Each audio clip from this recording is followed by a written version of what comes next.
दीर्घायु होने की तरकीब शास्त्र कहते हैं। जो श्रद्धालु है तो श्रद्धा के रस से उसके स्वास्थ्य में मदद मिलती है। जो ईर्ष्या रहित है, क्रोध रहित है, दोष दृष्टि रहित है, अहिंसक है, कपट रहित है, वो दीर्घायु भोगता है।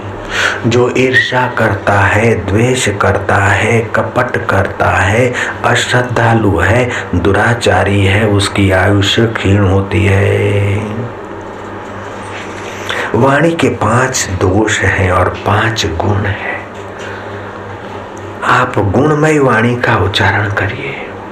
मधुर वाणी पुण्य देगी। मधुर हो, प्रिय हो, सत्यवाणी हो, आपकी वाणी प्रभावशाली बनेगी। दूसरे के गुणों की और भगवान के गुणों की चर्चा, आपकी वाणी प्रभावशाली बनेगी।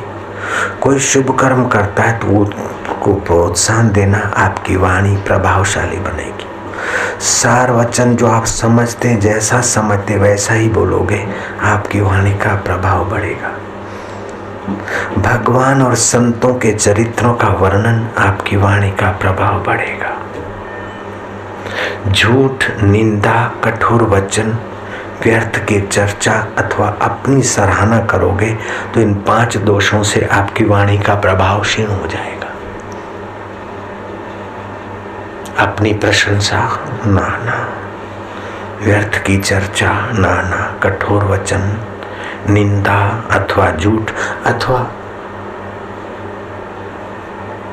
आदेशात्मक वचन, ये कर दे, ये कर दे, नहीं, ये करें अपन। वासी बोलिए मन शीतल होए और कौशल करे आप शीतल होए। 5 प्रकार के पाप कहे शास्त्र ने। पराये धन को हड़पने की इच्छा एक पाप, दूसरे का अनिष्ट चिंतन दूसरा पाप, आपके मन को मलिन करेगा। संसार के भोगों की तृष्णा ये तीसरा पाप, उसके अवान्तर कई होते हैं। क्रोध ये चौथा पाप, और अहंकार करता है ये मैंने किया, ये मैंने किया, मैंने किया। लेकिन ऐसे पाप हो गए, चिंता न करो। नाम अखिल अघ पुंज न सावत। भगवान का नाम अखिल अघ मना पापों को नाश कराने वाला है। तो 10-12 प्राणायाम, भ्रूण हत्या, गर्भपात महापाप। कई लोग पूछते कि हो गया, हमें पता नहीं था। अब गर्भपात कराया, उसके पाप से बचने का कोई उपाय शास्त्रों में से मिल गया है हमको। गर्भपात जो हो गया है, अभी तो कोई नहीं कराएगा, लेकिन जो हो गया है 10 जन्म तक निसंतान होकर बिलखना पड़े। और गर्भपात कराई हुई महिला के हाथ से भोजन साधु खाए तो साधु की साधना नष्ट हो जाए, इतना बड़ा भारी पाप कहा गया। तो उस पाप का प्रायश्चित क्या है, ऐसा नारायण ने मेरे को बताया कि लोग पूछते हैं, और शास्त्रों से मिल गया है उपाय। 2 दिन पहले गर्भपात से जो पाप लगा, उस पाप का प्रायश्चित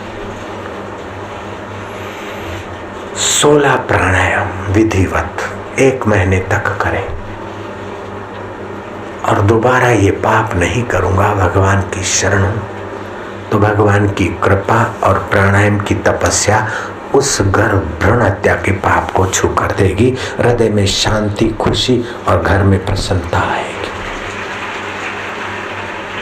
आत्महत्या का पाप महापाप है। कोई आत्महत्या सोचता है तभी पाप है। जीवन रसायन पुस्तक लेना चाहिए। आत्महत्या के विचार आते तो जीवन रसायन पुस्तक पढ़ना चाहिए। उसमें बताए हुए अनुसार सुबह 10-5 मिनट हरि ओम ओम के गुंजन करना चाहिए। ये हलकट विचार भाग जाएंगे। कोई मर गया है तो उसका शोक हो रहा है, चिंता हो रही, मंगलमय जीवन मृत्यु पढ़ो, उसको अर्घ्य दे दो। जो मर गया उसको सत्प्रेरणा दो और आप मरे हुए व्यक्ति के पीछे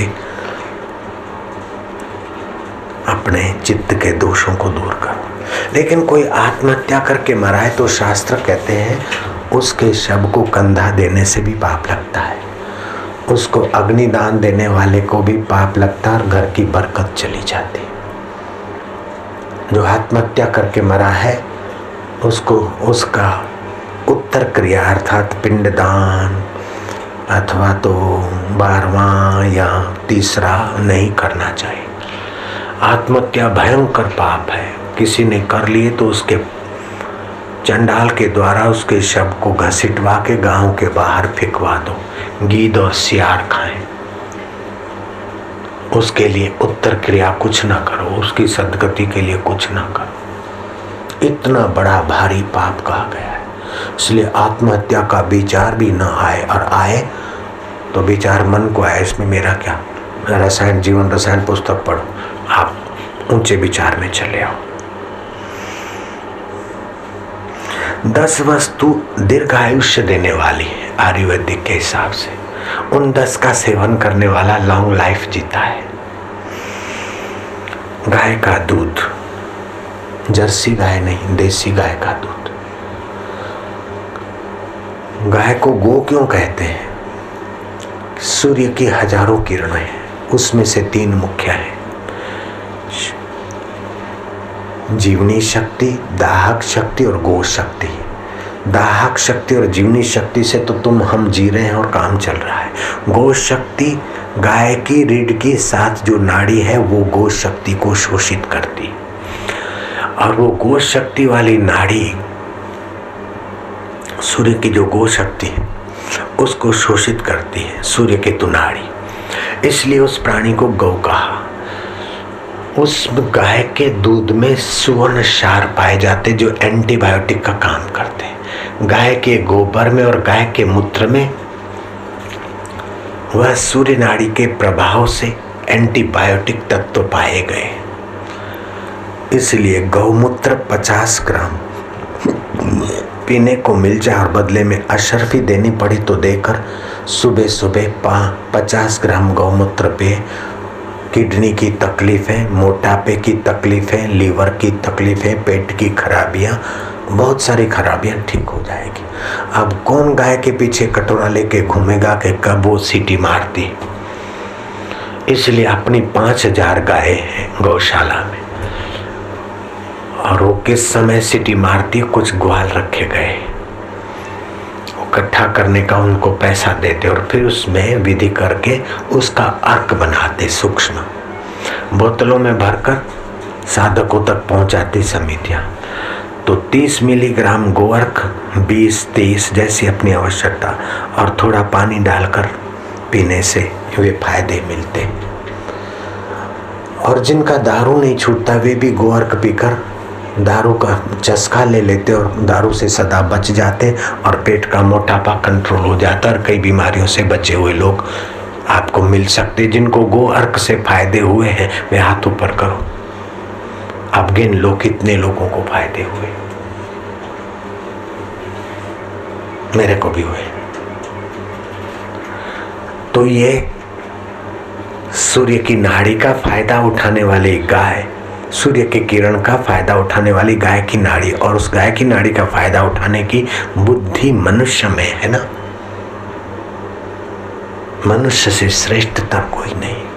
ऐसे ही आने वाली शरद पूनम का तुम फायदा उठाना।